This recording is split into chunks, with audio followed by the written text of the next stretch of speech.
ஜெபமன கடவோம்.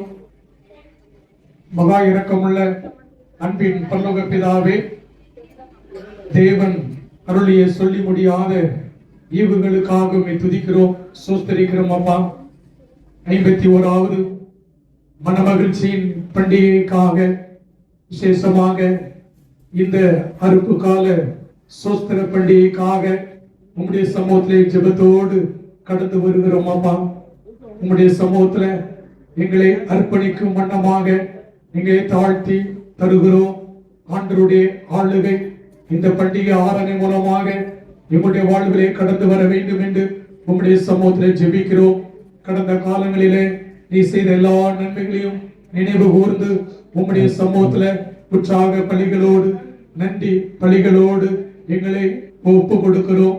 ஆண்டவர் தாமே இந்த ஆராதனை மூலமாக எங்களை ஆசீர்வதிப்பீராக. குடும்பம் குடும்பமாக நம்முடைய சன்னிதானத்துல ஜெபத்தோடு கடந்து வந்திருக்கிற ஒவ்வொரு பிள்ளைகளுக்காகவும் அவர்கள் நிச்சயோடு நம்முடைய சமூகத்தை கொண்டு வந்து படைக்கிற காணிக்கைகள் எல்லாவற்றையும் ஆண்டவர் தாமே அங்கீகரித்து தமது பிள்ளைகளுடைய விண்ணப்பத்துக்கு பதில் கொடுத்து என் தேவன் நீங்க ஆசீர்வதிக்க வேண்டும் என்று ஜெபிக்கிறோம். இந்த பண்டிகை ஆரம்பம் ஆண்டவர் தாமே ஆரம்பம் முதல் இறுதி வரை பொறுப்படுத்திக் கொள்ளுங்க, வழி நடத்துவீராக. இயேசு கிறிஸ்து மூலம் வேண்டிடுகிறோம் நல்ல பிதாவே, ஆமென்.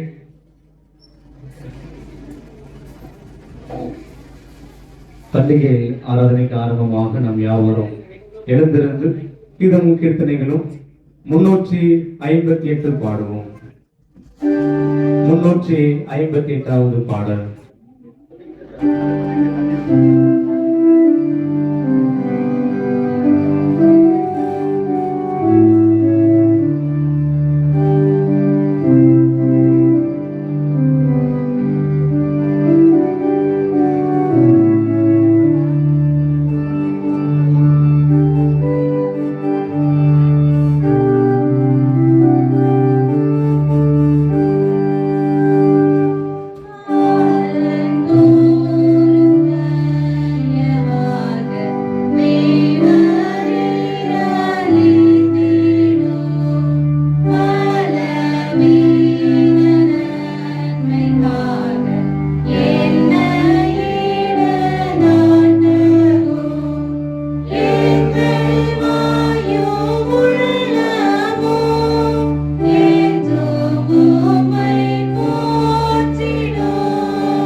நின்றபடியே பின்வரும் வாக்கியங்களை மாறி மாறி வாசிப்போம். அறுப்பு கால சோஸ்திர பண்டிகை ஆராதனை முறைமை புத்தகத்தில் முதலாவது பக்கத்தை நாம் திருப்பிக் கொள்வோம். பூமியில் உள்ள நாளளவும் விதைப்பும் அறுப்பும் சீதளமும் உஷ்ணமும் கோடை காலமும் மாரி காலமும் பகலும் இரவும் ஒளிவதில்லை.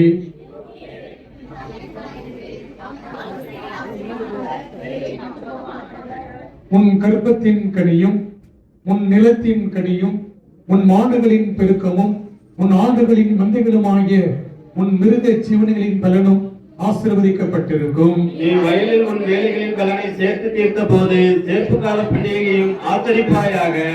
இது என்றென்றைக்கும் நான் தங்கும் இடம். இதை நான் விரும்பினபடியால் இங்கே வாசம் பண்ணுவேன்.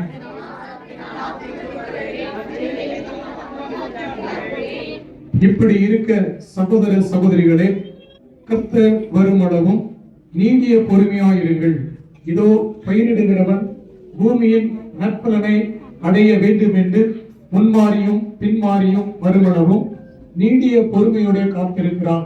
நீங்களும் நீடிய பொறுமையோடு இருந்து உங்கள் இருதயங்களை ஸ்திரப்படுத்துங்கள். கர்த்தரின் வருகை சமீபமாயிருக்கிறது. நாம் யாவரும் முழங்கால் படியிட்டு ஆண்டவருடைய சமூகத்திலே பாவ அறிக்கை செய்ய இருக்கின்றோம். கர்த்தர் நம்முடைய வாழ்விலே இடைபடும்படியாக அர்ப்பணிக்க போகிறோம். அறிந்தோ அறியாமலோ எத்தனையோ குற்றங்களை செய்திருக்கலாம். ஆனாலும் தேவன் உங்களையும் என்னையும் அவருடைய நாதிய சிநேகத்தால் நம்மை சிநேகித்து கிருபையாக நம்மை நடத்தி வந்திருக்கிறார். நாம் செய்த பாவங்கள், குற்றங்கள், குறைவுகளை தேவன் மன்னித்திருக்கிறார். ஆண்டவரே, என் பாவங்களை, எங்க முன்னோர் செய்த பாவங்களை, நாங்கள் செய்த பாவங்களை, பலிபீடத்துக்கு விரோதமாக செய்த பாவங்களை, ஆராதனைக்கு விரோதமாக செய்த பாவங்களை மன்னித்தருளுங்கள் என்று ஆண்டுடைய சமூகத்திலே நாம் பாவ அறிக்கை ஜெபத்தை சொல்ல அன்போடு அழைக்கப்படுகிறோம். சர்வ வல்லமையுள்ள கடவுளிடத்தில் நாம் நமது பாவங்களை மனத்தாழ்மையோடு அறிக்கையிடுவோம். சேர்ந்து சொல்லுவோம். எங்கள் தந்தையாம் கடவுளே, செய்தினாலும் மக்களுக்கு நாம் பாவம் செய்கிறோம். நம்மளுடைய நேசிக்கவில்லை. எங்களிடத்தில் நாங்கள் அன்பு கூறுவது போல் எல்லாருக்கும் நாங்கள் அன்பு கூறவில்லை. எங்கள் மேல் இறக்கமாக இருக்க வேண்டிக் கொள்கிறோம். ஆதாயத்தை நீக்கி சுத்திகளையும்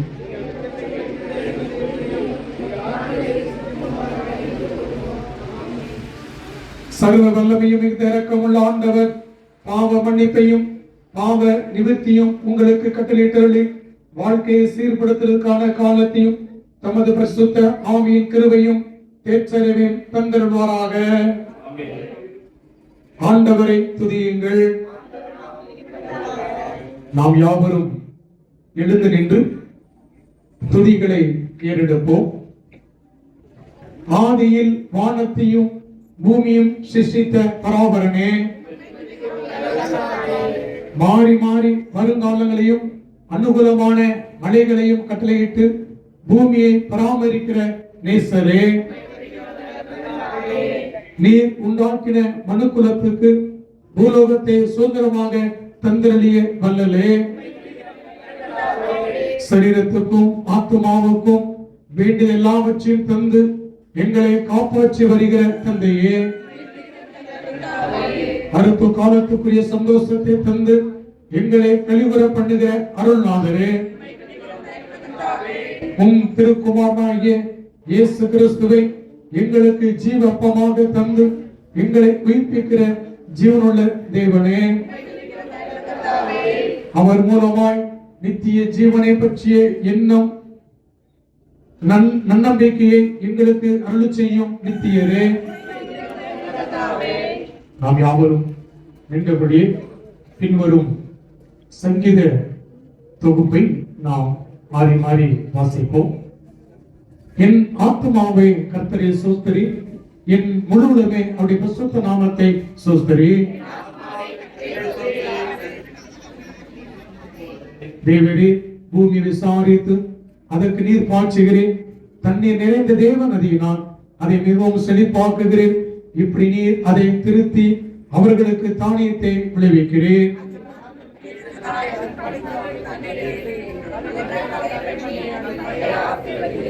வருஷத்தை உம்முடைய நன்மையால் முடி சூட்டுகிறேன். மது பானைகள் நெய்யாய் பொழிகிறது. எல்லா ஜீவன்களின் கண்களும் உம்மை நோக்கி கொண்டிருக்கிறது. ஏற்ற வேளையில் நீர் அவைகளுக்கு ஆகாரம் கொடுக்கிறீர். கர்த்தர் தமது வழிகள் எல்லாம் நீதி உள்ளவரும் தமது கிரிகளில் எல்லாம் கிருபை உள்ளவருமாயிருக்கிறார்.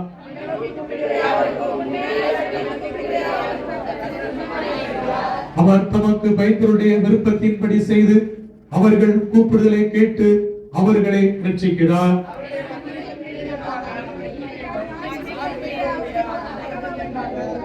சென்று வாசிப்போம். சுவாசமுள்ள யாவும் கர்த்தரை தீர்ப்பதாக. அல்லேலூயா. பிதாவுக்கும் குமாரனுக்கும் பரிசுத்த ஆவிக்கும் மகிமை உண்டாவதாக. யாவரும் உட்காருவோம். வேத பாடங்கள் வாசிக்க கேட்போம்.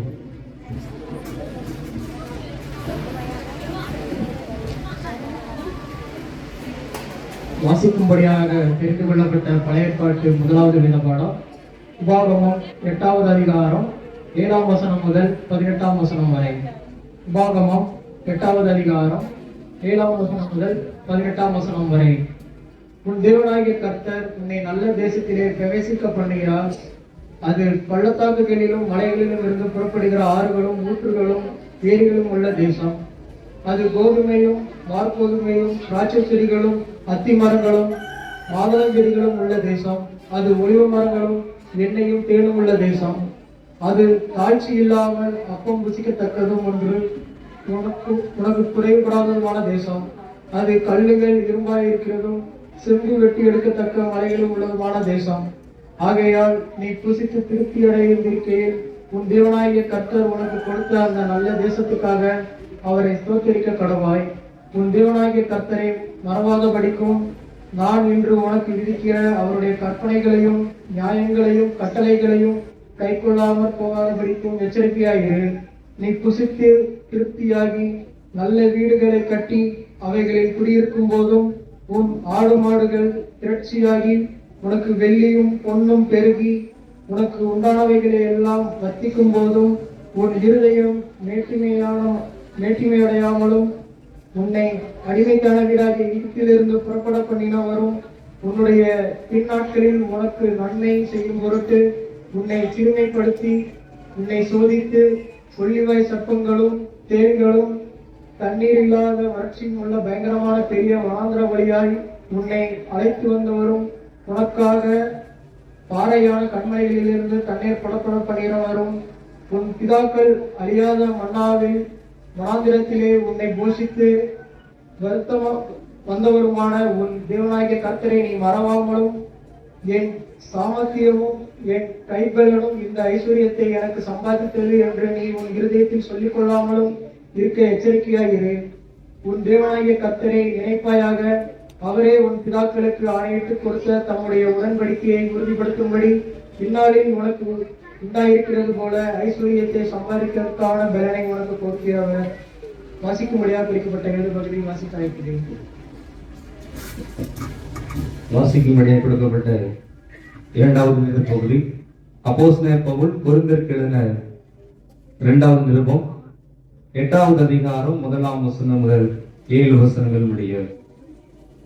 2 கொரிந்தியர் 8வது அதிகாரம் 1ஆம் வசனம் முதல் 7 வசனங்கள் முடிய.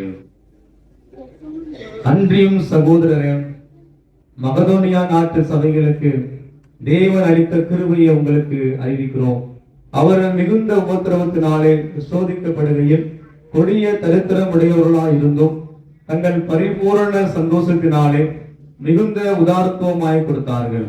மேலும் அவர்கள் தங்கள் திராணிக்கு தக்கதாகவும் தங்கள் திராணிக்கு மிஞ்சியும் கொடுக்க தாங்களே மனதுள்ளவர்களாய் இருந்தார்கள் என்பதற்கு நான் சாட்சியாய் இருக்கிறேன். தங்கள் உபகாரத்தையும் பரிசுத்தவான்களுக்கு செய்யப்படும் தர்ம ஊழியத்தின் பங்கையும் நாங்கள் ஏற்றுக்கொள்ளும்படி அவர்கள் எங்களை மிகவும் வேண்டிக் கொண்டார்கள். மேலும் நாங்கள் நினைத்தபடி மாத்திரம் கொடாமல் தேவனுடைய சித்தத்தினாலே முன்பு தங்களை தாமே கர்த்தருக்கும் பின்பு எங்களுக்கும் ஒப்பு கொடுத்தார்கள். ஆதலால் தீத்து இந்த தர்ம காரியத்தை உங்களிடத்தில் தொடங்கினபடியே அதை முடிக்கவும் வேண்டும் என்று அவனை கேட்டுக்கொண்டோம். அல்லாமலும் விசுவாசத்திலும் போதிப்பிலும் அறிவிலும் எல்லாவித ஜாக்கிரதையிலும் எங்கள் மேல் உள்ள உங்கள் அன்பிலும் மற்ற எல்லா காரியங்களிலும் நீங்கள் பெருகி இருக்கிறது போல இந்த தர்ம காரியத்திலும் பெருக வேண்டும் என்பது வாசி கொடுக்கப்பட்ட 2ஆம் பகுதி வாசிக்கப்படுகிறது. நாம் யாவரும் எழுந்து நின்று 8ஆம் பக்கத்தில் இருக்கின்ற 3 வாலிபர் கீதத்தை பாடுவோம். பண்டிகை கீதமாகி 3 வாலிபர் கீதம் கடைசி பிதாவுக்கும் குமாரனுக்கும் பாடும் என்பதாக நாம் சேர்த்து பாட வேண்டியது. அனனியாவே அசரியாவே மிஷாவேலே என்கின்ற வரிகளை நாம் சேர்த்து பாட வேண்டும். அந்த 3 வாலிபருடைய கீதமாக இருக்கின்றபடினாலே அதை நாம் பாடும்போது தயவு செய்து கவனித்துக் கொள்ளுங்கள்.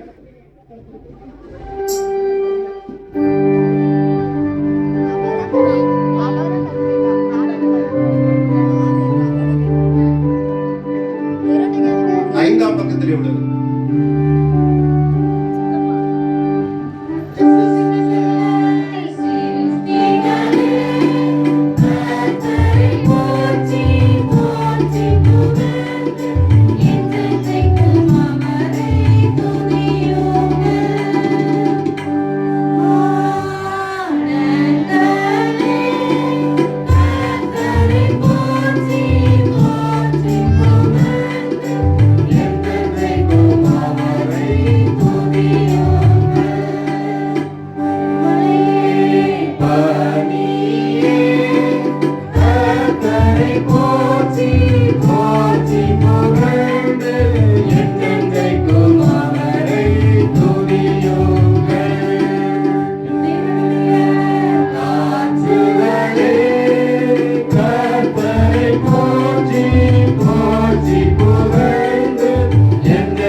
போற்றி புகழ்ந்து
மக்களே கர்த்தரை போற்றி போற்றி புகழ்ந்து என்றென்றைக்கும் அவரை துதியுங்கள்.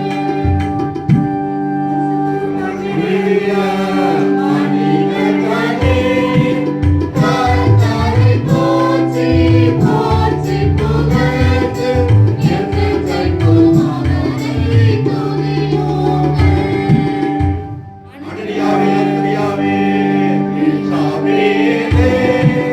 கர்த்தரை போற்றி போற்றி புகழ்ந்து என்றென்றைக்கும் அவரை துதியுங்கள்.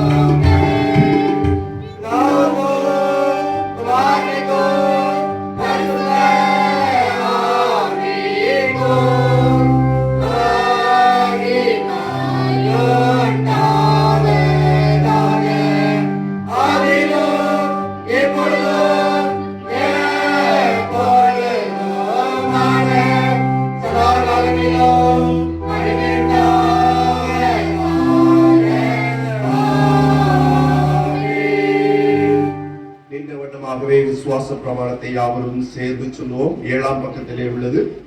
வானத்தையும் பூமியும் படைத்த சர்வ வல்லமையுள்ள பிதாவாகிய தேவனை விசுவாசிக்கிறேன். அவருடைய ஒரே குமாரனாகிய நம்முடைய நாதர் இயேசு கிறிஸ்துவை விசுவாசிக்கிறேன். அவர் பரிசுத்த ஆவியினாலே கன்னிமரிடத்தில் உயிர்த்து பிறந்தார்.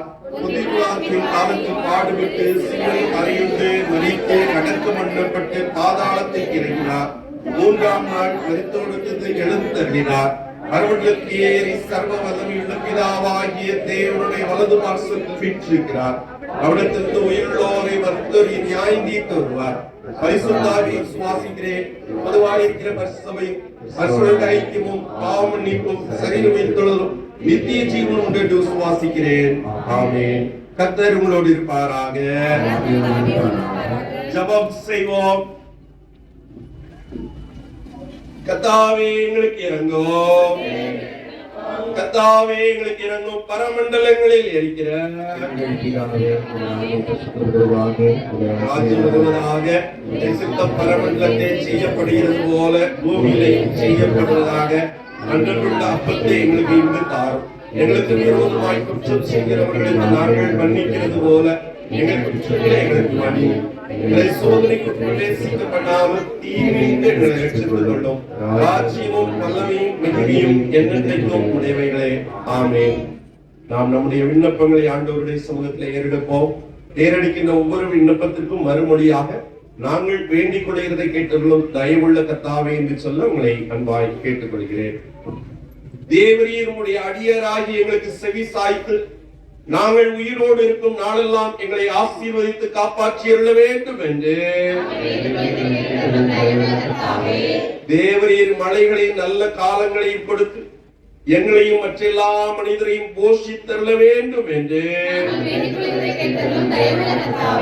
எங்கள் திருச்சபையார் செய்யும் எல்லா வேலைகளையும் ஆசீர்வதித்தருள வேண்டும் என்று நாங்கள் விதைக்கிற விதை ஆசீர்வதித்து அது முளைக்கும் ஏற்ற காலத்தில் நல்ல பலனை கொடுக்கவும் கிருபை செய்தருள வேண்டும் என்று எங்கள் ஆடு மாடுகளை காப்பாற்றி அவைகள் பெருகும்படி கிருபை செய்தருள வேண்டும் என்று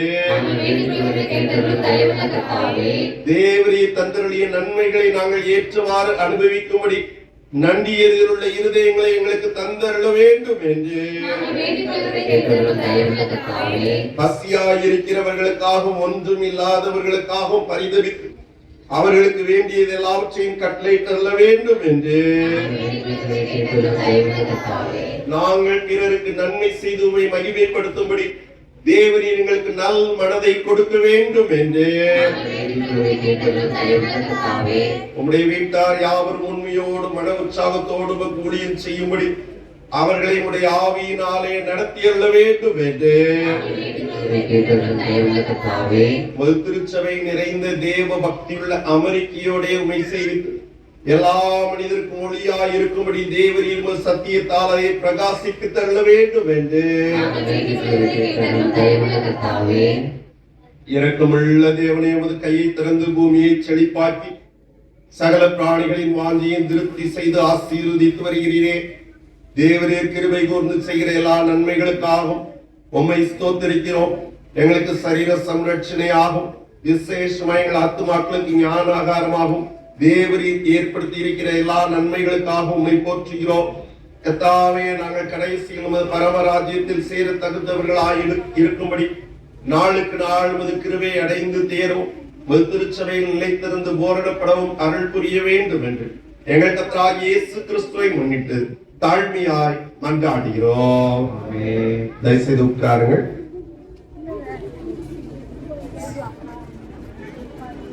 கிறிஸ்துவுக்குள் மிகவும் பிரியமானவர்களே, ஆண்டவராகிய இயேசு கிறிஸ்துவின் இனிதான நாமத்திலே 51வது மனமகிழ்ச்சி பண்டிகையிலே பங்கு பெறும்படியாக வந்திருக்கின்ற திருச்சபையின் பிள்ளைகள் மற்றும் வெளியிடங்களில் இருக்கின்ற திருச்சபையின் பிள்ளைகள், திருச்சபையின் பிள்ளைகளுடைய உறவினர் உற்றார் அனைவரையும் மிகுந்த அன்போடு கூட நான் வாழ்த்துகின்றேன், வரவேற்கின்றேன். ஆண்டவர் தாமே உங்களை ஆசீர்வதிப்பாராக.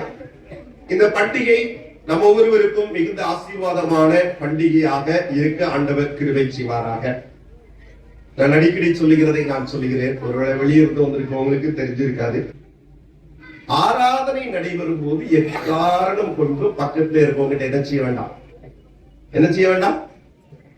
இது ஒரு ஒழுங்கு. அதாவது எப்படின்னா, நீங்க ஒருத்தட்ட பேசிட்டு இருக்கும் போது ஒரு காரியத்தை நீங்க சொல்லிட்டு இருக்கீங்கன்னா, அவங்க நீங்க சொல்றத கவனிக்காம வேற யார்ட்டையோ பேசிட்டு இருந்தாங்கன்னா அவங்களுக்கு எவ்வளவு கோபம் வருமோ, இதை போல ஆண்டவர் உங்களோடு இடைப்படுகின்ற நேரத்துல நீங்க ஆண்டவர் பேச விடாம வேற யார்ட்டையாவது பேசும்போது ஆண்டவருக்கு என்ன வரும் சொல்லுங்க? சரியா தப்பா கவனிச்சுங்க. சரியா? நான் அதிகமாக கவனித்துக் கொண்டிருக்கிறேன். எல்லா ஆலயங்கள்லயும் இப்படி இருக்காது, சில ஆலயங்கள்ல அப்படி ஒரு பழக்கம் உண்டு. சரியா?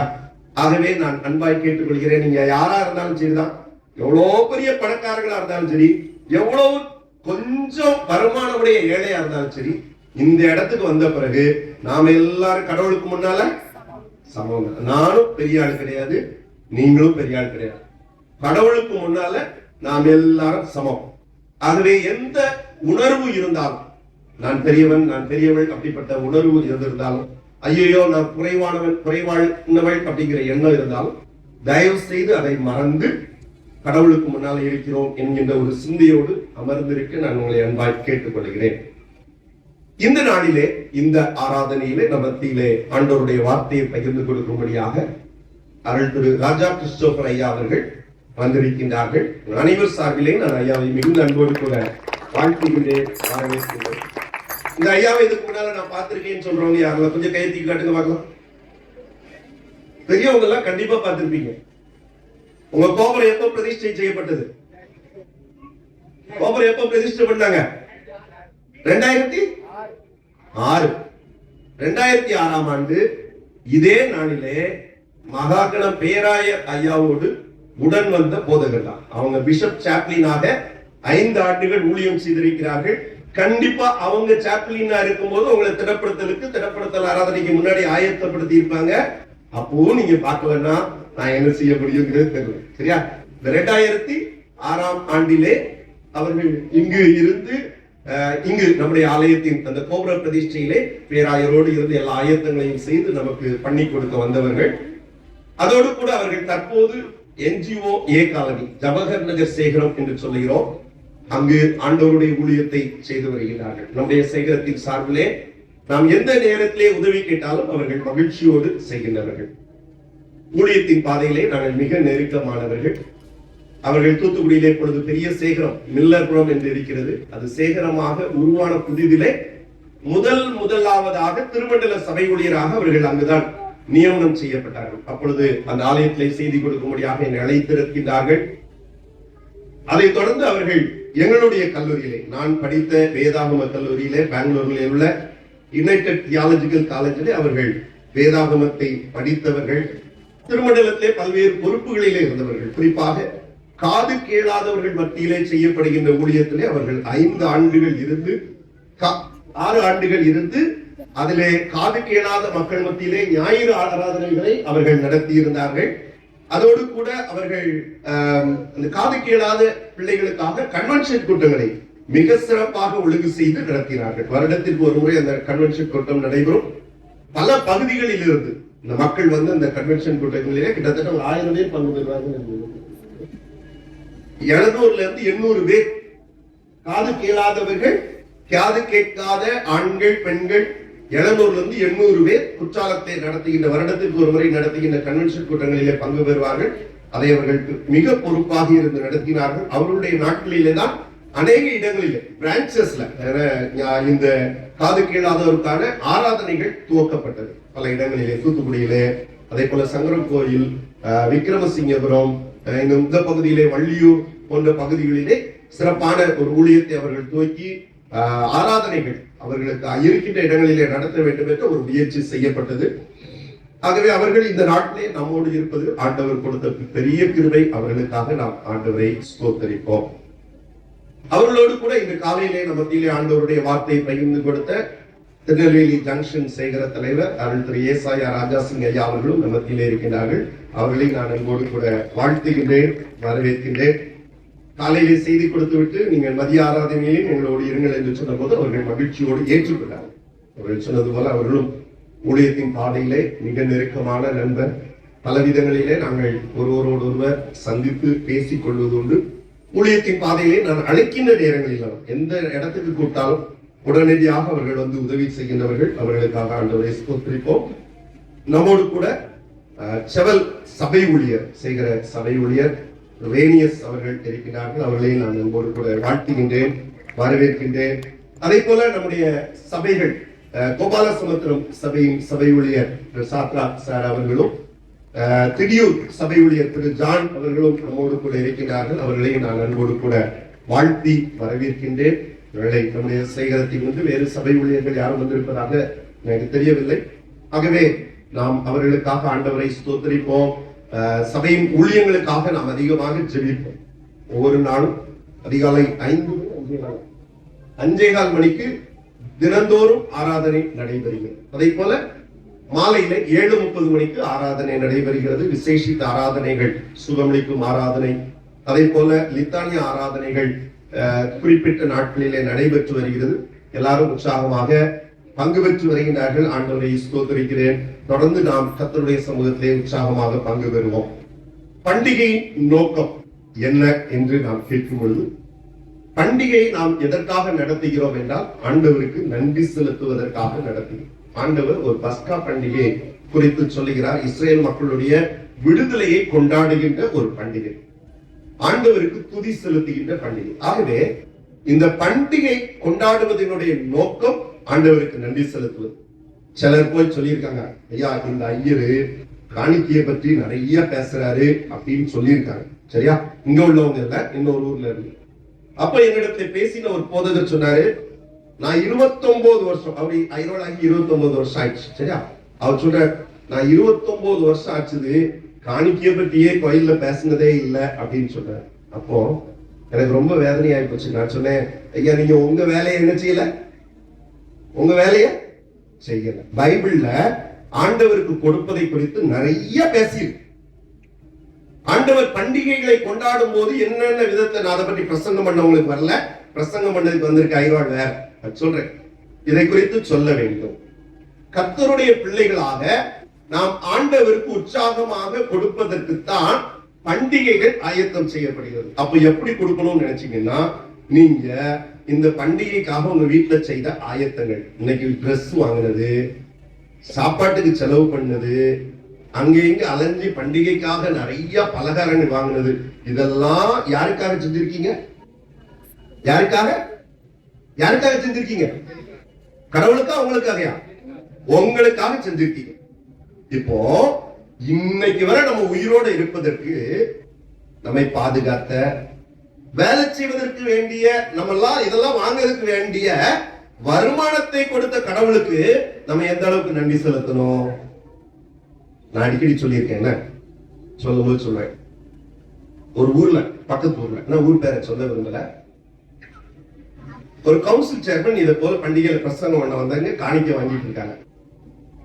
காணிக்க வாங்கிட்டு இருக்கும்போது நான் தட்டை பிடிச்சிட்டு இருக்கேன். உபதேசியர் எல்லாம் பிடிப்பாங்களா, இது போல தட்டை பிடிச்சிட்டு இருக்கும்போது இந்த ஐவாள் மெதுவா என் காத்துல சொல்றாரு, டேய் வரலாம் ஐரமீனா இருக்குப்பா அப்படின்னு. புரிஞ்சிருப்பீங்கன்னு நினைக்கிறேன். இப்ப நம்ம லாங்குவேஜ்ல 5 ரூபா 10 ரூபா. சரியா? அதுக்காக உங்களெல்லாம் நீங்க சீலா மீன் போடுங்கன்னு நான் என்ன சொல்ல மாட்டேன், சொல்ல மாட்டேன். சரியா? நான் சொல்லிட்டேன், ஏற்கனவே சொல்லிட்டேன். போன வருஷத்துக்கு முந்தின வருஷம், போன வருஷம் சொல்லல சீலா மீன் போடுங்கன்னு சொல்லல. அட்லீஸ்ட் கடவுளுக்கு சீலா மீன் கொடுத்தாலும் தப்பு இல்ல, அட்லீஸ்ட் கெண்ட மீன், நம்ம சாப்பிடுற கெண்ட மீன் அளவுக்காவது கடவுளுக்கு என்ன செய்யணும், நன்றி காணிக்கையை செலுத்தணும். அருமையான ஆண்டவருடைய பிள்ளைகளே, வேதவசனம் நம்ம கற்றுக் படிக்கிறது கர்த்தரை துதிப்பதற்காக. அதே போல இன்னொரு அன்பான வேண்டுகோளை நான் உங்களுக்கு கொடுக்க விரும்புகிறேன். இந்த நாட்களிலே இப்படியாக சபைகளிலே மனமகிழ்ச்சி, இந்த மனமகிழ்ச்சி பண்டிகையினோட பிரசங்கத்துக்கு வர்றவங்களுக்கு நிறைய பேருக்கு என்ன நாங்கள் செய்தியை கொடுக்க வேண்டும் என்ற ஒரு சில கன்ஃபியூஷன் ஏற்படுவது. இதற்கு முன்பதாக ஒரு பண்டிகையில ஒரு போதகரை கேட்ட, இது என்ன பண்டிகை, கோயில் பிரதிஷ்டை பண்டிகையா, ஸ்தோத்திர பண்டிகையா, இல்ல மனமகிழ்ச்சி பண்டிகை, நாங்க என்ன எதை பற்றி பேசணும் சொன்னேன். இது கோயில் பிரதிஷ்டை பண்ணப்பட்ட நாளை நினைத்து அசன விழாவை கொண்டாடுகிறார்கள், அதோடு கூட பண்டிகையும் கொண்டாடுகிறார்கள். அதனால கோயில் பிரதிஷ்டை சம்பந்தமாகவோ ஸ்தோத்திர பண்டிகை சம்பந்தமாகவோ ஆண்டவருக்கு நன்றி செலுத்துற சம்பந்தமாக எதனாலும் பேசுங்க அப்படின்னு சொன்னேன்.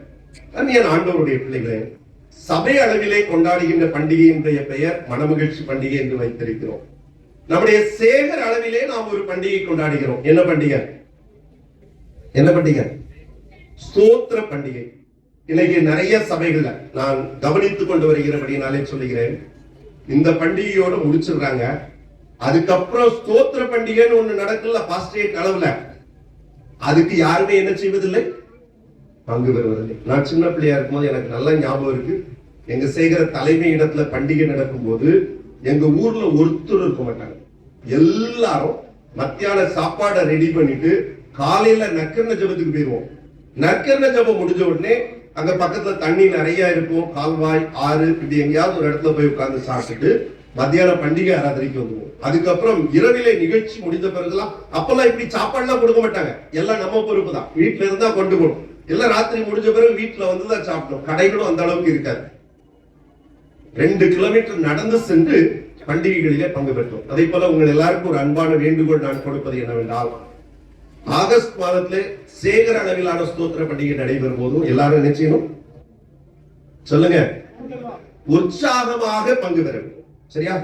அது சபைக்குரியது இல்ல, செவல் சபைக்குரிய பண்டிகை 22ஆம் தேதி முடிஞ்சிட்டு, ஆகஸ்ட் மாதம் நடத்தப்படுவது செவல் சேகரத்திற்கான பண்டிகை. அப்படிங்கும் போது எல்லா சபைகளும் உற்சாகமாக பங்கு பெற்று அந்த நிகழ்ச்சிகளை நாம் சிறப்பாக ஒழுங்கு செய்ய இருக்கின்றோம். சில சிறப்பான செய்தியாளர்களை நாம் ஒழுங்கு செய்து கொண்டிருக்கிறோம். ஆகவே எல்லாரும் உற்சாகமாக பங்கு பெறுவோம். சேகரத்தின் ஊழியங்களை நாம் அதிகமாக தாங்க வேண்டும்.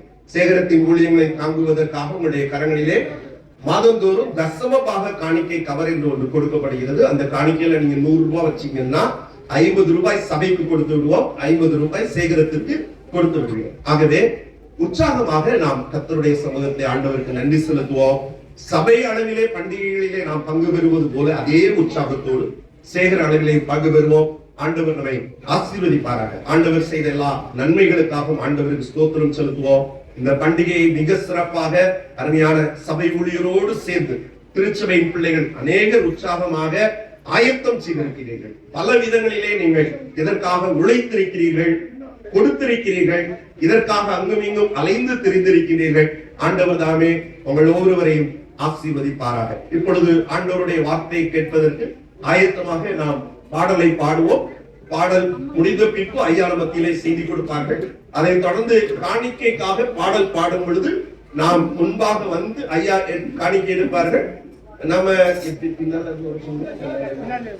பின்பகுதியிலிருந்து வந்து காணிக்கை வைத்து நீங்கள், அதாவது இந்த பக்கத்துல இருந்து நீங்க வரீங்கன்னா இந்த பக்கத்துல அவர்கள் செல்லுவதற்கு பாதை கொடுக்கும்படியாக உங்களை அன்போடு கேட்டுக்கொள்கிறேன். அந்த நேரத்துல பாடல் பாடும் பொழுது தயவு செய்து நீங்கள் இடம் கொடுத்து இந்த பக்கமா காணிக்கை படைப்பதற்காக வந்து செலுத்தி அதன் பின்பதாக இந்த பக்கத்துல போறதுக்கு பாதை கொடுத்தாலும் சரி, இல்லைன்னா ஸ்பீக்கர் பக்கம் பாதை கொடுத்தீங்கன்னா அவர்கள் அந்த பகுதியில செல்வதற்கு வசதியாக இருக்கும். தயவு செய்து திருச்சபையின் பிள்ளைகளாக அனைவரும் நீங்கள் ஒத்துழைப்பு கொடுத்து கர்த்தருக்கு நன்றி செலுத்த உங்களை அன்போடு கேட்டுக்கொள்கிறேன். மீண்டுமாக நாம் யாவரும் எழுந்திருந்த செய்திக்கு ஆரம்பமாக கீதமும் கீர்த்தனைகளும் 303வது பாடலை பாடுவோம். 303வது பாடல்.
பொருளாசை சேர்க்கையும் நீங்குணமோ சுட்டெரிப்பே பொல்லாத செய்கையும்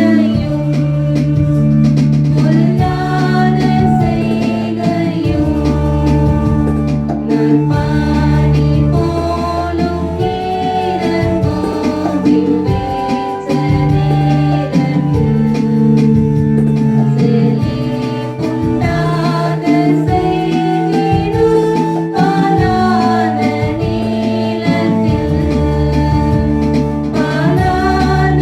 நீலத்தில் பூராமை போல சாந்தமா சட்டை வீரிப்பே சமாதானம் மாறுதல் நசீரும் அருள்வே நசீரும் அருள்வே நீ பேரும் காற்றை போலவும் கண்டசைந்தருளும் கண்ணேற்றை மாற்றி பேரன்பை நன்கோணர செய்யும்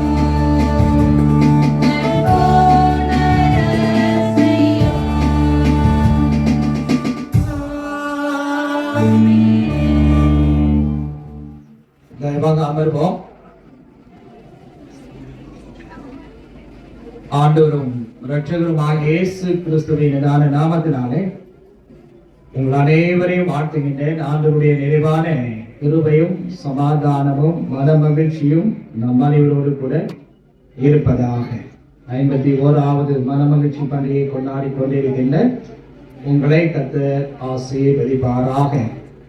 இந்த நல்ல வாய்ப்பினை கொடுத்த ஆண்டவருக்கு நன்றி சொல்கின்றேன்.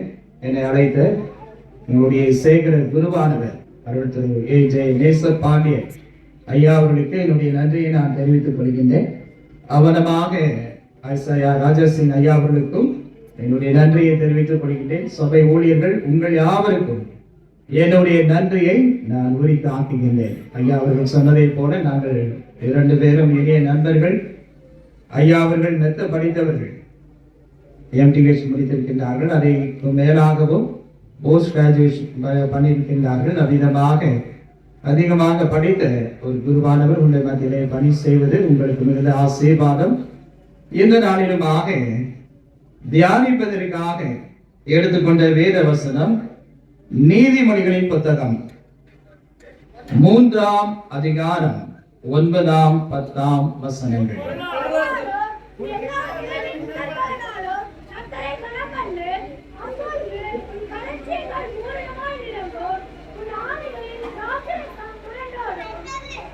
உன் பொருளாலும் உன் எல்லா விளைவின் முதல் பலனாலும் கர்த்தரை கனம் பண்ணு.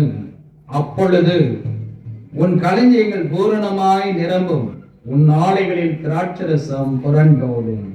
தலை தாழ்த்தி ஜெபிப்போம். கிருபை நிறைந்த எங்கள் அன்பின் ஆண்டவரே, மகத்துவம் நிறைந்த இந்த வேத வசனங்களுக்காக நன்றி. இப்பொழுதும் உடைய வேத வசனங்களின் மூலமாக தேவரே எங்களோடு பேசுவீராக. இயேசுவின் மூலம் ஜெபிக்கிறோம் நல்ல பிதாவே, ஆமென். நீங்க நல்லா கவனிக்கிற மக்கள் என்றதாக நான் கேள்விப்பட்டிருக்கின்றேன். மேற்கு ஆப்பிரிக்காவிலே டெல் டார் என்ற ஒரு மிஷனரி 14 ஆண்டுகள் ஒரு பணி செய்து கொண்டு வந்தார். எங்க பணி செய்தார்? மேற்கு ஆப்பிரிக்காவிலே. எத்தனை வருஷம்? 14 ஆண்டுகள். அப்பொழுது 14 ஆண்டுகள் என்றால் என்ன தெரிந்து கொள்ளலாம் என்றால், அந்த மக்களுடைய வாழ்க்கை முறையை அவர் நன்றாக அறிந்து வைத்திருந்தார். அவ்விதமாக அவர் சொல்லும் பொழுது அக்டோபர் நவம்பர் இந்த மாதங்கள் என்றால் அறுவடை காலம். அக்டோபர் நவம்பர் மாதங்களிலே அங்கே அறுவடை நடைபெறும். அறுவடை காலங்களிலே இவரும் அந்த மக்களோடு கூட தங்கியிருக்கின்றார். அந்த மக்கள் எல்லாரும் குடிசைகளிலே தங்கியிருக்கின்றார்கள். இப்பொழுது அந்த 2 மாதங்களிலே சாயங்கால நேரம் வந்தது என்றால் மிகுந்த மகிழ்ச்சி, ஆடல் பாடல் சத்தங்கள் அங்கே கேட்டுக்கொண்டே இருக்கும். மிகுந்த ஆனந்தமாக இருக்கும். ஏனென்றால் காரணம் என்னவென்றால் 2 நேர உணவு அவர்களுக்கு கிடைக்கும். எத்தனை நேர உணவு? 2 நேர உணவு கிடைக்கும். எனவே மிகுந்த மகிழ்ச்சி, சந்தோஷமாக இருப்பார்கள், மன நிறைவு. அப்படியே அடுத்த 2 மாதங்கள், அது டிசம்பர், ஜனவரி ஆகிய மாதங்கள் என்ன நடைபெறும் என்றால், அந்த 2 நேர உணவு 1 நேர உணவாக மாறி போய்விடும். அந்த ஆடல் பாடலுடைய சத்தம் சற்று குறைந்து விடும். ஏனென்றால் அவர்களால் பாடல் பாட முடியாது. அப்படிப்பட்டதான சூழ்நிலை. இப்பொழுது அதற்கு அடுத்த 2 மாதங்கள், பிப்ரவரி மாதங்கள் என்ன நடைபெறும் என்றால், பிப்ரவரி, மார்ச், ஏப்ரல் ஆகிய மாதங்கள் என்ன நடைபெறும் என்றால், அநேக வீடுகளில் அந்த 1 நேர உணவு கூட இருக்காது. ஆனால் கூழ் காய்ச்சிப்பதற்கான அந்த தானியம் இருக்கும். அதை சமைத்து சாப்பிட முடியாது, கூழ் காய்த்து குடிப்பார்கள். கூழ் காய்த்து கொடுப்பதினாலே அந்த ஆடல் பாடல் சத்தம் இன்னும் குறைந்து போய்விடும். மே மாதம் வந்தது. ஒரு வீட்டிலே அங்கே ஒரு சிறுவன் படுத்திருந்தான். அந்த வீட்டிலே பரன் கட்டி வைத்திருந்தார்கள். நம்ம அநேகருக்கு தெரியும் நினைக்கிறேன். பரன்னா ஒரு சின்ன தாழ்வாரம் போல, இப்ப லாப்ட் இருக்கிறதுல்ல, அதே போல அங்கே அந்த வைக்கோல் கொண்டு அல்லது இந்த கயிறை கொண்டு கட்டி வைத்திருக்கின்ற இடம். அந்த பரனை எட்டி பார்த்தான். அதிலே இருந்தது என்னவென்றால், ஒரு சிறிய மூடையிலே தானியம் இருந்தது. எல்லாரும் கவனித்தீங்கன்னு நினைக்கிறேன். என்ன இருந்தது? தானியம் இருந்தது. அதை பார்த்து இந்த சிறுவன் குதித்து எழுந்தான். ஏனென்றால் அந்த நாளிலே அங்கு உணவு சமைக்கப்படவில்லை. அவருடைய தகப்பனாரிடத்திலே சொன்னார், அப்பா அப்பா, மேலே தானியம் இருக்கின்றது, நீங்கள் பார்க்கவில்லையா என்று சொன்னார். அந்த தானியத்தை எடுத்து நாம் இன்று உணவு சமைத்து சாப்பிடலாமே என்பதாக சொல்லிக் கொண்டிருந்தான். துள்ளி குதித்துக் கொண்டிருக்கின்றான். ஆனால் அந்த தகப்பனாருடைய கண்களிலே கண்ணீர் வழிந்து கொண்டிருந்தது. அவரால் பேச முடியவில்லை. அவர் அப்படியே தேம்பி தேம்பி அழுது கொண்டிருக்கின்றார். என் மகன் விடாப்படியாக அந்த தானியத்தை எடுத்து தாருங்கள் என்று சொல்லி அவன் அங்கே பேசிக்கொண்டே இருக்கின்றான். ஆனால் மறு 2 நாட்கள் கிடைத்தது. இந்த தகப்பனார் அந்த தானியம், என்ன தானியம் தெரியுமா? சொல்லுங்க. விதை தானியம். விதை தானியத்தை நாம் சாப்பிட்டு விட்டால் என்ன நடக்கும்? அந்த வருடம் முழுவதும் நாம் வாழவே முடியாது. எனவே அந்த தகப்பனாருக்கு கண்களிலே அங்கே கண்ணீர் வந்து கொண்டுதான் இருக்கிறது. 2 நாள் கழித்து விடுவடித்தார்கள். அந்த சேரும் சகதியுமாக இருந்த இடத்துல என்ன செய்தார்? அவர் அந்த தானியங்களை தூவினார். சிறுவன் பார்த்து கொண்டிருக்கின்றான். என்னுடைய தகப்பனாருக்கு என்ன வந்தது? என்னுடைய வயிற்று பசியை ஆற்றாமல் இவர் என்ன செய்து கொண்டிருக்கின்றார்? இந்த தானியங்களை போய் தூவி கொண்டிருக்கிறாரே, அதுவும் சேரும் சகதியுமாக இருக்கின்ற இடத்தில். இந்த தகப்பனாருக்கு தெரியும். 3 மாதங்கள் கழித்து இந்த விதைக்கப்படுகின்ற தானியங்கள் என்ன செய்யும்? பலன் கொடுக்கும். மிகுந்த அறுவடையை நான் பெற்றுக் கொள்ளுவேன். ஆனால் இந்த சிறுவனுக்கு அதை குறித்து எந்த காரியமும் தெரியவில்லை. அநேகர் சொல்வார்கள், ஆலயத்திற்கு நீ கொடுப்பது வேணும், ஆண்டவருக்கு ஏன் காணிக்கை கொடுக்க வேண்டும்? இந்த சேரு சகதிகளை போடுவதை போலத்தான், தானியத்தை போடுவதை போலத்தான் இருக்கும் என்று அங்கே அவர்கள் சொல்லிக் கொண்டிருப்பார்கள். ஆனால் கொடுக்கும் நமக்கு தான் தெரியும், இது அங்கே விதை தானியமாக நாம் விதைக்கின்றோம், இன்னும் வருகின்ற நாட்களிலே அது பலன் கொடுக்கும் என்பதாக. இங்கே நீதிமொழியில் ஆக்கியவன் என்ன சொல்கின்றான்? உன் பொருளாலும் உன் எல்லா விளைவின் முதல் பலனாலும் கர்த்தரை கனம் பண்ணு, அப்பொழுது உன் களஞ்சியங்கள் பூரணமாய் நிரம்பும், உன் ஆலைகளில் திராட்சரசம் புரண்டோடும். கிறிஸ்துவுக்குள் அன்பானவர்களே, பண்டிகை என்பது சாதாரணமாக நாம் வருகின்றோம் என்பதல்ல, ஆண்டவருக்கு நன்றி சொல்லவும், அதே நேரத்திலே ஆண்டவருடைய சமூகத்திலே பொருத்தனையோடு காணிக்கை செலுத்தவும் நாம் வருகின்றோம். ஆண்டவர் செய்த நன்மைகளுக்காக நாம் நன்றி சொல்ல வேண்டும். தேவன் அன்றிய சொல்லி முடியாத ஈவுகளுக்காக அவருக்கு ஸ்தோத்திரம் என்று சொல்ல வேண்டும். என் ஆத்துமாவே கர்த்தரை ஸ்தோத்திரி, அவர் செய்த சகல உபகாரங்களையும் மறவாதே என்பதாக நாம் வாயினால் மாத்திரமல்ல செய்கையினாலும் நாம் சொல்ல கடமைப்பட்டுள்ளோம். ஏனென்றால் ஆண்டவர் பொருத்தனையோடு கூட செலுத்துகின்ற காணிக்கையை அங்கீகரிக்கின்றார். நடைபெறுகின்ற காரியம் என்னவென்றால் இந்த ஆலைகள், நம்முடைய களஞ்சியங்கள் பூர்ணமாய் நிரம்பும். ஆலைகளில் திராட்சரசம் அது பரிபூர்ணமாக நிரம்பி வழியும். ஆண்டவர் நம்மை ஆசீர்வதிக்க அவர் சித்தமுடைய ஆண்டவராக இருக்கின்றார். கிறிஸ்துவுக்குள் அன்பானவர்களே, வேதத்திலே 3 பிரதான பண்டிகைகள் சொல்லப்படுகின்றது. என்ன பண்டிகைலாம்? பஸ்கா பண்டிகை, கூடார பண்டிகை, வாரங்களின் பண்டிகை, அதுதான் நாம் அறுப்பின் பண்டிகை. இந்த பஸ்கா பண்டிகை எதற்கு கொண்டாடினார்கள் என்று நமக்கு தெரியும். ஆண்டவர் விடுதலையை கொடுத்தார். எனவே அந்த நாளிலே சங்கார தூதன் அவர்களை அங்கே சங்காரம் செய்யாமல் அங்கே விட்டுவிட்டபடினாலே நன்றி செலுத்துகின்ற பண்டிகையாகவும் நினைவு கூறுதலின் பண்டிகையாகவும் அவர்கள் கொண்டாடினார்கள். இந்த பஸ்கா பண்டிகை புதிய ஏற்பாட்டிலே நிறைவேறினது. எப்பொழுது நிறைவேறினது? பஸ்கா பண்டிகை நிறைவேறினது எப்பொழுது? இயேசு கிறிஸ்துவானவர் பஸ்கா பலியாக அடிக்கப்பட்டார். இந்த பஸ்கா பண்டிகை அங்கே இயேசு கிறிஸ்துவுக்குள்ளாக நிறைவேறினது என்பதாக நாம் அறிந்திருக்கின்றோம். இரண்டாவதாக வாரங்களின் பண்டிகை, இதுவும் புதிய ஏற்பாட்டில் நிறைவேறிவிட்டது. எனக்கு பெந்தேகோஸ்தே திருநாள் என்று அதுக்கு பல விளக்கங்கள் இருக்கின்றன. 50வது நாள் அங்கே எகிப்திலிருந்து புறப்பட்டு சீனாய் மலைக்கு வந்தார்கள். சீனாய் மலையிலே அங்கே நியாயப்பிரமாணம் கொடுக்கப்பட்டது. அங்கே ஆண்டவர் அவர்களை புதிய ஜனமாக முத்திரித்தார். புதிய ஜனக்கூட்டமாக மாறினார்கள். புதிய சட்டதிட்டங்கள் கொடுக்கப்பட்டது. அங்கே அவர்கள் பஸ்கா பண்டிகையிலிருந்து 50வது நாளை கொண்டாடினார்கள். அதே போலதான் இங்கே அறுவடை நாட்களிலும் 7 வாரங்கள் எண்ணி 49 50வது நாளிலே அறுப்பின் பண்டிகை கொண்டாடி வந்தார்கள். இப்பொழுது அதே போல பஸ்கா பண்டிகை நிறைவடைந்து 50வது நாளிலே அங்கே எல்லாரும் சீடர்கள் எல்லாரும் எத்தனை பேர் கூடினார்கள்? எத்தனை பேர் கூடினாங்க? 120 பேர் கூடி ஜெபித்த நேரத்திலே தூய ஆவியானவர் இறங்கினார். அதுதான் அறுப்பின் பண்டிகை நிறைவாக, வாரங்களின் பண்டிகை நிறைவாக நாம் கருதுகின்றோம்.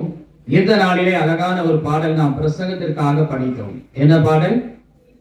தெய்வாவி மனவாசனாய் வந்தனல் மூட்டுவே. இந்த பாடல் தான் நாம் அபிஷேக ஆராதனைகளிலும் திடப்படுத்தல் ஆராதனையிலும் நாம் பரிசுத்த ஆவியானவரை அழைக்கின்ற பாடலாக நாம் பாடுவோம். கிறிஸ்துவுக்குள் அன்பானவர்களே, இப்பொழுது 3வது பண்டிகை என்ன பண்டிகை? கூடார பண்டிகை. இந்த கூடார பண்டிகை எதை நிறைவு கூர்ந்தார்கள் என்றால், அவர்கள் கூடாரங்களிலே தங்கி இருந்தார்கள். வனாந்தரத்திலே கூடாரங்களிலே தங்கி இருந்தார்கள். இப்பொழுது இந்த பண்டிகை நிறைவடைந்து விட்டதா? இல்லை. அது என்னைக்கு நிறைவடைகின்றது என்றால், இயேசு கிறிஸ்துவானவர் வருகின்ற நாளிலே இந்த பண்டிகை நிறைவடைய போகின்றது. கிறிஸ்துவுக்குள் அன்பானவர்களே, அதற்காக தான் நாம் ஆயத்தப்பட்டுக் கொண்டிருக்கின்றோம். சரி, இப்பொழுது பண்டிகையிலே நாம் பிரதானமாக செய்ய வேண்டிய காரியம், இந்த உன்னுடைய ஆண் மக்கள் எல்லாரும் இந்த பண்டிகைகளே கட்டாயம் வர வேண்டும். வருகின்ற நேரத்திலே அவர்கள் எப்படி வர வேண்டும்? வெறும் கையோடே ஒருவனும் வரக்கூடாது என்றுதான் அங்கே வேதம் சொல்கின்றது. எல்லாரும் நீங்கள் உற்சாகமாக ஆண்டவர் உங்களுக்கு தந்த காணிக்கைகளுக்கு தகுதிக்கு தக்கதாக நீங்கள் காணிக்கைகளை கொண்டு வந்து ஆண்டவருடைய சன்னிதானத்திலே நன்றி நிறைந்த இதயத்தோடு படையுங்கள். அதோடு கூட ஆண்டவரிடத்திலே நன்மைகளை எதிர்பாருங்கள் என்று சொல்லப்பட்டது. இப்பொழுது காணிக்கையை எப்படி கொடுக்க வேண்டும்? எவ்வளவு கொடுக்க வேண்டும்? முதலாவதாக உள்ளதை கொடுக்க வேண்டும். உள்ளதை கொடுக்க வேண்டும். யாரெல்லாம் உள்ளதை கொடுத்தா அப்படின்னு நம்ம பார்த்தோம் என்றால், 1 ராஜாக்கள் 17ஆம் அதிகாரம் 12ஆம் வசனம். பானையில் ஒரு படி மாவும் கலைக்கு கொஞ்சம் எண்ணெயுமே அல்லாமல் என்னிடத்தில் ஒரு அடையும் இல்லை என்று உம்முடைய தேவனாகிய கர்த்தருடைய ஜீவனை கொண்டு சொல்லுகிறேன். கொஞ்சம் மாவு தான் இருக்கிறது, கொஞ்சம் எண்ணெய் தான் இருக்கிறது. அந்த அம்மா வாழ்வின் விளிம்பிலே நின்றவர்கள். அவர்கள் என்ன சொன்னார்கள்? அதை நாங்கள் ஆயத்தம் செய்து 100 ஆண்டு வாழ போகிறோம். அப்படிதான் சொன்னாங்க. என்ன சொன்னாங்க? சாக போகிறேன் என்பதாக சொன்னார்கள். எங்களுடைய கடைசி வாழ்நாள் என்பதாக சொல்லிக் கொண்டிருந்தார்கள். ஆனால் இங்கே நம்முடைய தியான வசனம் என்ன சொன்னது? உன் பொருளாலும் எல்லா விளைவின் முதல் பலனான கர்த்தரை கனம் பண்ண, அப்பொழுது உன் களஞ்சியங்கள் பூரணமாய் நிரம்பும். எலியா என்ன சொன்னார்? பயப்படாதே, நீ போய் உன் வார்த்தையின்படி ஆயத்தப்படுத்து, ஆனாலும் அதிலே எனக்கு ஒரு சிறிய அடையை பண்ணி என்னிடத்தில் கொண்டு வா, உள்ளதை கொடுக்க வேண்டும். அவ்வளவுதான் இருக்கு, அதை கொண்டு வந்துரு அப்படின்னு யார் சொன்னா? தேவனுடைய ஊழியக்காரன் சொன்னார். அதைதான் கொண்டு வந்துருமா அப்படின்னு சொன்னா, இந்த அம்மா பயப்படாம போய் அந்த தீர்க்கதரிசியினுடைய வார்த்தையின்படி கொண்டு வந்தார்கள். நடைபெற்ற காரியம் என்னவென்றால் 16ஆம் வசனத்திலே வாசிக்கிறோம், பானையிலே மா செலவழிந்து போகவும் இல்லை, கலசத்தின் எண்ணெய் குறைந்து போகவும் இல்லை என்பதாக நாம் பார்க்கின்றோம். பஞ்ச காலம் முழுவதுமாக ஆண்டவர் போஷித்தார். அங்கே அவர்கள் மரித்து போவோம் என்று சொன்னவர்கள் மறுவாழ்வு பெற்றார்கள், வாழ்வடைந்தார்கள் என்பதாக பார்க்கின்றோம். கிறிஸ்துவுக்குள் அன்பானவர்களே, இதுதான் சவால் நிறைந்த கிறிஸ்தவ வாழ்வாக இருக்கின்றது. ஏனோ தானோ என்பதல்ல, நம்முடைய ஆண்டவருடைய வார்த்தைக்கு செவி சாய்க்கவும் கீழ்ப்படியவும் நாம் அழைக்கப்படுகின்றோம். ஆண்டவருடைய வார்த்தையின்படியாக அந்த சாரிபாத் விதவை கொண்டு வந்தார்கள், அங்கே வாழ்வு பெற்றார்கள், பிழைப்பு பெற்றார்கள் என்பதாக பார்க்கின்றோம். இயேசு கிறிஸ்துவானவருடைய வாழ்விலே மத்தேயு 14:17 வாசிக்கிறோம், அங்கே திரள் கூட்டமான மக்கள் இருக்கின்றார்கள். அங்கே அவர்களிடத்தில் இருந்தது 5 அப்பமும் 2 மீனும் இருந்தது. அப்பொழுது ஆண்டவரிடத்திலே வந்து சொல்கின்றார்கள், எங்களை 5 அப்பமும் 2 மீன்களால் வேறொன்றும் இல்லை. சாரிபாத் விதவையும் அதுதான் சொன்னாங்க. என்ன சொன்னாங்க? இல்லை அப்படின்னு சொன்னாங்க. இப்போ இந்த சீடர்களும் சொல்கின்றார்கள் இல்லை, ஆனால் 5 அப்பம் 2 மீன் இருக்கின்றது. ஆண்டவர் என்ன சொல்கின்றார்? என்னிடத்தில் கொண்டு வாருங்கள், என்னிடத்தில் கொண்டு வாருங்கள். கொண்டு வந்தார்கள். ஒருவேளை அந்த சிறு பையன் அவன் எனக்கு சாப்பாடுக்கு வேணும் அப்படின்னு சொல்லி அவன் வைத்துக் கொண்டிருக்கவில்லை. பரவாயில்லை, ஆண்டவர் சொல்கின்றார், இயேசு கிறிஸ்துவானவர் சொல்கின்றார், ஆங்காங்கே அற்புதங்களை செய்கின்ற ஆண்டவர் எங்களுடைய வாழ்வில் அற்புதங்களை செய்வார் என்று சொல்லிதான் மனமு வந்து அங்கே கொண்டு வருகின்றான். அந்த சிறுவனும் சீடர்களுமாக இணைந்தது. நடைபெற்ற காரியம் என்னவென்றால், அந்த ஏராளமான ஜனங்கள் திருப்தியாக புசித்தார்கள். உள்ளதை கொடுக்க வேண்டும், உள்ளதை கொடுக்க வேண்டும். மீறி எவ்வளவு துணிக்க எடுத்தார்கள்? 12 கூடை நிறைய எடுத்தார்கள். நான் நினைக்கிறேன் அந்த 12 கூடையும் இயேசு கிறிஸ்துவானவர் தன் வீட்டுக்கு கொண்டு போயிருப்பாரா? இல்ல. நான் நினைக்கிறேன் அந்த சிறுவனிடத்தில் கொடுத்து, தம்பி உங்க வீட்டுக்கு கொண்டு போ அப்படின்னு சொல்லியிருப்பாரு. நான் நினைக்கிறேன் கொடுத்திருக்கலாம்ல. நீ 5 அப்பம் 2 மீன் கொண்டு வந்த, இந்த 12 கூடையை கொண்டு போ, உன் பொருளாலும் உன் விளைவின் எல்லா முதல் பலனாலும் கர்த்தரை கனப்பண்ணு, உன் களஞ்சியங்கள் பூர்ணமாய் நிரம்பும். பரிபூர்ணமாய் நிரம்ப ஆண்டவர் அவர் சித்தமுடையராக இருக்கின்றார். நிறைவின் ஆசீர்வாதத்தை கொடுக்கின்ற ஆண்டவர் தான் நம்முடைய ஆண்டவர். ஒருவேளை நம்ம காணிக்கை கொடுப்பதை குறித்து நாம் யோசிக்கும் பொழுது, ஆண்டவர் இல்லாதவர் என்பதல்ல, ஆண்டவர் என்ன சொல்கின்றார் என்று நாம் வாசித்து பார்ப்போம் என்றால், சங்கீதம் 50ஆம் சங்கீதத்திலே நாம் வாசித்து பார்க்கும் பொழுது, ஆண்டவர் காணிக்கை வேண்டாம் என்று சொல்கின்ற ஆண்டவரை நாம் பார்க்கின்றோம். உன் பணிகளின் நிமித்தம் உன்னை கடிந்து கொள்ளேன், உன் தகன பணிகள் எப்பொழுது எனக்கு முன்பாக இருக்கிறது. உன் வீட்டிலிருந்து காளைகளையும் உன் தொழுவிலிருந்து ஆட்டுக்கடாக்களையும் நான் வாங்கி கொள்வது இல்லை. ஏனென்றால் அவர் என்ன சொல்கிறார்? சகல காட்டு ஜீவன்களும் பர்வதங்களில் 1000 திரிகிற மிருகங்களும் என்னுடையவைகள். மலையில் உள்ள பறவைகள் எல்லாம் அறிவேன், வெளியில் நடமாடுகிறவையெல்லாம் என்னுடையவைகள். நான் பசியாய் இருந்தால் உனக்கு சொல்லேன், பூமியும் அது நிறைவும் என்னுடையவைகளே. ஆண்டவர் தான், ஆண்டவருக்கு தான் இது எல்லாமே சொந்தம். சில நேரங்களில் நம்ம நினைக்கிறோம், நான் கொண்டு கொடுத்துதான் ஆண்டவருக்கு வாங்கி சாப்பிடுறார் அப்படியே நினைத்துக் கொண்டிருக்கிறோம். ஆண்டவர் நமக்கு செய்த நன்மைகளுக்காக நாம் நன்றி நிறைந்த இதயத்தோடு இருக்க அழைக்கப்படுகின்றோம். அது மாத்திரமல்ல, நம்முடைய ஆசீர்வாதங்களுக்காக நம்முடைய களஞ்சியங்கள் பூர்ணமாய் நிரம்பும்படியாக தான் நாம் கொண்டு வருகின்றோம். ஆண்டவர் முதலாவது சொல்கின்றார், உள்ளதை என்னிடத்திலே கொண்டு வாருங்கள். ஒரு பெண்மணி 2 காசு தான் இருந்துச்சு. அந்த 2 காசையும் கொண்டு வந்து ஆண்டவருடைய சன்னிதானத்திலே போட்டார்கள். லூக்கா 21:1 வாசிக்கிறோம். இவளோ தன் வறுமையிலிருந்து தன் ஜீவனத்துக்கு உண்டாயிருந்தவர்கள் எல்லாம் போட்டு விட்டாள். இப்ப நம்முடைய பேங்க் பேலன்ஸ் ஒரு 20,000 இருக்குன்னு வைத்துக் கொள்ளுங்க. அந்த 20,000 கொண்டு வந்து காணிக்கையாக போட்டதுக்கு தான் சமம் இந்த 2 காசு. 2 காசு என்பது that is equivalent to what we have 20,000 rupees. இல்லனா 2 lakhs. எவ்வளவு ரூபாய் அவங்க பேங்க் பேலன்ஸ்ல இருக்குன்னு எனக்கு தெரியாது. 2,000 இருக்கலாம், அது 2 கோடியா இருக்கலாம். ஆனா அந்த அம்மா என்ன செஞ்சாங்கன்னா, எனக்கு இருக்கிறது இதுதான், அதை கொண்டு வந்து நான் ஆண்டவருக்காக போடுவேன். ஆண்டவர் மெச்சி பேசினார். கிறிஸ்துவுக்குள் அன்பானவர்களே, முதலாவது நாம் எப்படி கொடுக்க வேண்டும்? உள்ளதை கொடுக்க வேண்டும். இரண்டாவதாக நாம் எப்படி கொடுக்க வேண்டும் என்று சொல்லி நாம் பார்ப்போம் என்றால், வாசிக்க கேட்ட வேத பாகத்திலே 2ஆம் வேத பாகத்திலே மக்கேதோனியா திருச்சபையை குறித்து அங்கே பவுலப்போஸ்தலன் சொல்லுகின்றார், அவர்கள் உற்சாகமாய் கொடுத்தார்கள். இரண்டாவதாக நாம் எப்படி கொடுக்க வேண்டும்? உற்சாகமாய் கொடுக்க வேண்டும் என்பதாக. அங்கே அவர்கள் மிகுந்த உபத்திரத்தினாலே சோதிக்கப்படுகையில் கொடிய தரித்திரமுடையவர்களாய் இருந்தும் தங்கள் பரிபூர்ண சந்தோஷத்தினாலே மிகுந்த உதாரத்துவமாய் கொடுத்தார்கள். கொடிய தரித்திரம். ஆனால் அதே நேரத்தில் எருசலேம் சபைகள் அங்கே அவர்கள் தேவையோடு கூட இருக்கின்றார்கள். இந்த பவுலப்போஸ்தலன் எல்லாரிடத்திலிருந்தும் பணம் சேகரிக்கின்றார். இந்த மக்கேதோனியா திருச்சபையினர் அவர்கள் வறுமையிலே இருக்கின்றார்கள்.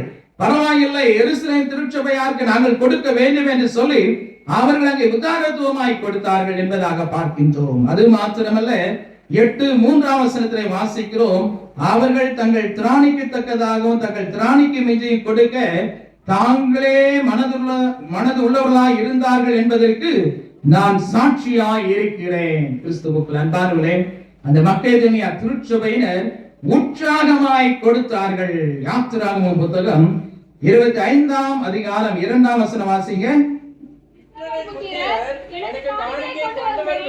அவர்களுக்கு சொல்லு, மனப்பூர்வமாய் உற்சாகத்துடன் கொடுப்பவன் எவனோ அவனிடத்தில் எனக்கு காணிக்கை வாங்குவீர்களாக. மனப்பூர்வமாய் உற்சாகத்துடன் கொடுப்பவன் எவனோ அவனிடத்தில் எனக்கு காணிக்கை வாங்குவீர்களாக என்பதாக. யாத்திராகமம் 35:5 வாசிக்கின்றோம், உங்களுக்கு உண்டானதிலே கர்த்தருக்கு ஒரு காணிக்கையை கொண்டு வந்து செலுத்துங்கள். அதை தொடர்ந்து வாசிக்கிறோம், மனம் உள்ளவன் எவனோ அவன் அதை கொண்டு வரட்டும். கட்டாயமே கிடையாது. அவனவன் விசனமாயும் அல்ல, கட்டாயமாயும் அல்ல, அவன் மனதின் நியமித்தபடியே கொடுக்க கடவன். உற்சாகமாய் கொடுக்கிற இடத்தில் தேவன் பிரியமாய் இருக்கிறார். கிறிஸ்துவுக்கு அன்பானவர்களே, மிக தெளிவாக யாத்திராகம புத்தகத்திலே ஆண்டவர் சொல்லிவிட்டார், மனப்பூர்வமாய் யாரெல்லாம் காணிக்கை கொண்டு வருகின்றார்களோ அவரிடத்தில் வாங்கு. அங்கே ஒருவேளை இருமதான் அங்கு உள்ள காரியங்களை நம்ம வாசித்தோம் என்றால் அது மெய் சிரிப்பதான அனுபவங்களை அங்கே வாசிக்க போகின்றோம். நான் சொல்லல, வேதம் சொல்கின்றது. என்ன மெய் சிரிக்கின்ற அனுபவம்? மனப்பூர்வமாய் அவர்கள் என்ன காணிக்கை கொண்டு வந்தார்கள்? வாசிங்க 35:22. மைக்ல வாசித்தா நல்லா இருக்கு, எல்லாரும் கேட்கும். யாத்திராகமம் 35:22. ஸ்திரீ புருஷர் யாவரும் அஸ்தகடகங்கள், காதணிகள், மோதிரங்கள், ஆரங்கள் முதலான சகலவித பொன் ஆபரணங்களையும் கொண்டு வந்தார்கள்.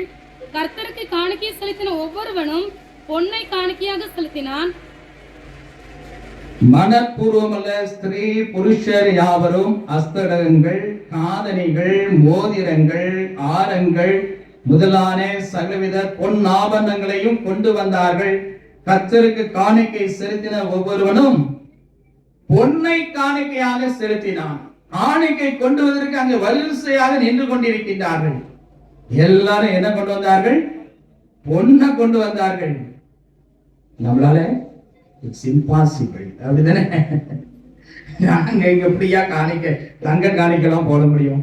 உங்களை எங்கிருந்து எங்கயா பிடிச்சிட்டு வந்தாரு அப்படின்னு நீங்க கேட்கறது மாதிரி இருக்கு. ஏன்னா நம்ம தங்கமே பார்த்ததே இல்லையே அப்படின்னு.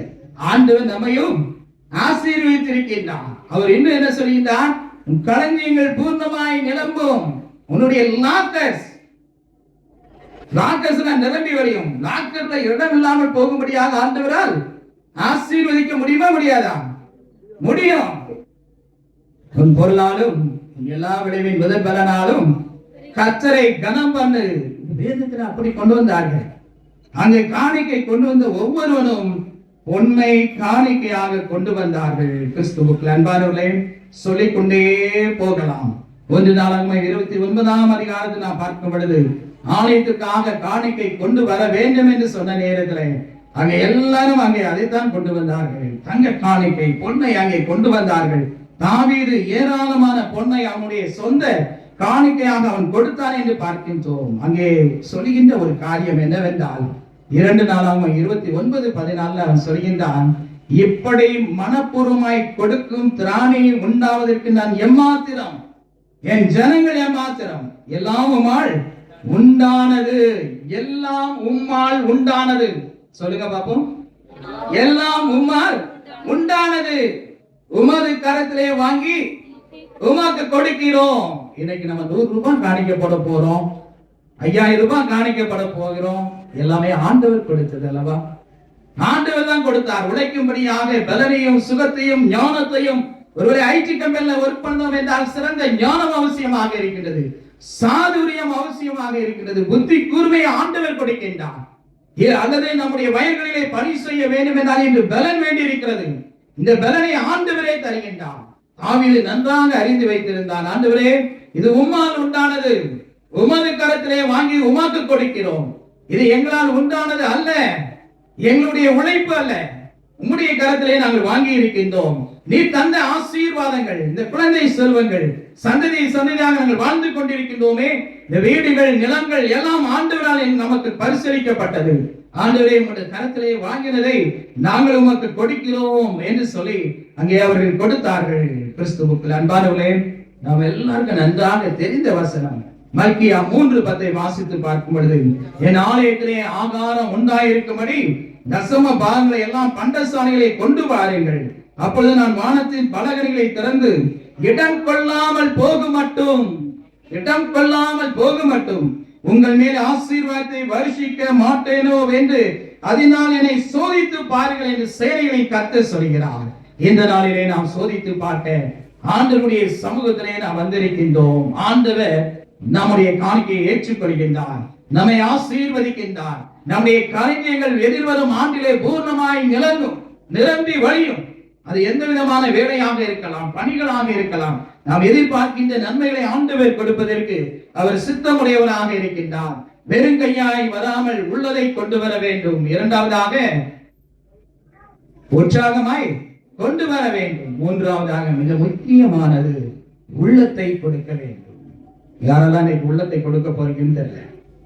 நம்முடைய உள்ளத்தை ஆண்டவருக்கு காணிக்கை கொடுக்க வேண்டும். 2 கொரிந்தியர் 8ஆம் அதிகாரம் 5ஆம் வசனத்தை பார்க்கிறோம். மேலும் நாங்கள் நினைத்தபடி மாத்திரம் கொடாமல் தேவனுடைய சித்தத்தினாலே முன்பு தங்களை தாமே கர்த்தருக்கும் பின்பு எங்களுக்கும் ஒப்புக் கொடுத்தார்கள். முதலாவது தங்களை தாமே ஆண்டவருக்கு ஒப்புக் கொடுத்தார்கள். கிறிஸ்துவுக்குள் அன்பானவர்களே, ஆண்டவர் நம்முடைய காணிக்கைகள் எல்லாம் இருக்கின்றது. அதோடு கூட உன்னை எனக்கு தருவாயா, உன்னுடைய உள்ளத்தை தருவாயா என்று ஆண்டவர் எதிர்நோக்கோடு காத்துக் கொண்டிருக்கின்றார். நம்முடைய உள்ளம் தான் அவருக்கு அவசியமாக இருக்கின்றது. என்னையே உமக்கு காணிக்கையாக தருகின்றேன், என்னை ஜீவ பலியாய் ஒப்புவித்தேன், ஏற்றுக்கொள்ளும் கர்த்தாவே என்று சொல்லி பாடல் பாடுகின்றோம். அவ்விதமாக ஒப்படைக்க ஆண்டவர் அழைக்கின்றார். இந்த மக்கெதோனியா திருச்சபையில அவர்கள் உற்சாகமாய் கொடுத்தார்கள், உள்ளத்தையே கொடுத்தார்கள், தங்களையே ஆண்டவருக்கு காணிக்கையாக படைத்தார்கள். வெளிப்படுத்தல் 3:20 வாசிக்கின்றோம், இதோ மாஸ்டர் படியிலே நின்று கதவை தட்டுகிறேன், ஒருவன் என் சத்தத்தை கேட்டு கதவை திறந்தால் நான் அவனோடுக்குள் பிரவேசித்து அவனோடே போதனம் பண்ணுவேன், அவனும் என்னோடே போதனம் பண்ணுவான். ஆண்டவர் உங்களுடைய வீடுகளுக்கும் உங்களுடைய உள்ளத்திற்கும் வர அவர் சித்தமுடைய ஆண்டவராக இருக்கின்றார். சகையினுடைய வீட்டிற்கு வருவேன் என்று ஆண்டவர் சொன்னார். சகையை எட்டி பார்த்து விட்டு கடந்து செல்லலாம் என்று யோசித்தான். நம்மிலே சிலர் அவிதமாக வந்திருக்கலாம். இந்த பண்டிகை நாளில் ஆண்டவரை நான் சந்தித்து விட்டு கடந்து செல்ல விரும்புகின்றேன் என்று சொல்லி நாம் யோசித்து வந்திருக்கலாம். ஆண்டவர் சொல்கின்றார், சீக்கிரமாய் இறங்கி வா, நான் உன் வீட்டிலே தங்க வேண்டும். யாரெல்லாம் அவருடைய வீட்டிற்கு அழைத்து செல்வீங்க? இயேசு கிறிஸ்துவை அழைத்து செல்ல ஆசை உள்ளவர்கள் யாரு? நிறைய பேருக்கு புரியல நினைக்க, அங்க கையே உயருங்க. எல்லாரும் வீட்டிற்கும் ஆண்டவர் வருகின்றார். உள்ளத்தை கொடுக்க நாம் ஆயத்தமா? ஆண்டவே, நான் உன்னோடு கூட இருப்பேன். நான் உன்னை விட்டு விலகுவதும் இல்லை, உன்னை கைவிடுவதும் இல்லை. நான் சொன்னதை செய்யும் அளவும் நான் உன்னை விட்டு விலகுவதும் இல்லை, உன்னை கைவிடுவதும் இல்லை என்று வாக்கு பண்ணுகின்றார். உன் பொருளாலும் உன் விளைவின் எல்லா முதற்பலனாலும் கர்த்தரை கனம் பண்ணு. அப்பொழுது உன் களஞ்சியங்கள் பூர்ணமாய் நிரம்பும். உன் ஆலைகளின் திராட்சரசம் புரண்டோடும். ஆமென்.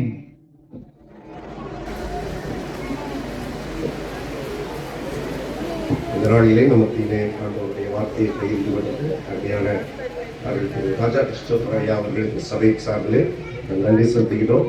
ஆண்டவர் தாமே அவர்களை ஊழியத்தை ஆசீர்வதிப்பார்கள். காணிக்கை பாடலாக நம் யாவரும் எழுந்திருந்து கீதமும் கீர்த்தனைகளும் 213வது பாடல். உட்கார்ந்திருக்கும் பின்பகுதியில் உள்ளவங்க நீங்க லைனா வருமாறு கேட்டுக்கொள்கிறோம். 213வது பாடல்.